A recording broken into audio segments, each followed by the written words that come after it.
मुझे बताएं कि इमरान खान साहब ने 2018 में आने से पहले कितने वादे किए थे?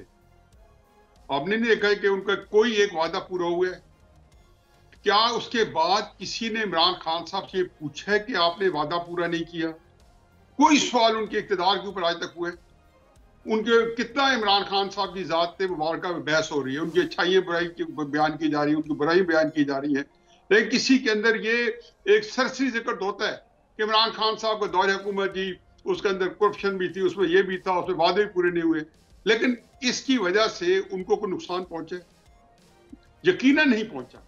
अच्छा, फिर इमरान खान साहब के वक्त में महंगाई, मेरा ख्याल है कि खुद उनको वो बिलबिला उठे थे, खुद आके कह रहे थे कि ये बहुत बुरा हो रहा है। डॉलर के बारे में उन्होंने कहा जी कि मुझे वो बताते हैं लोग कि जी डॉलर महंगा हो रहा है, और फिर उनका समझ नहीं आ रही थी कि क्यों हो रहा है, मुझे पता नहीं चला, स्टेट बैंक कर रहा है क्या। उसके बाद वहां पे कितनी उनकी मकबूलियत का ग्राफ इस वजह से नीचे गिरा था।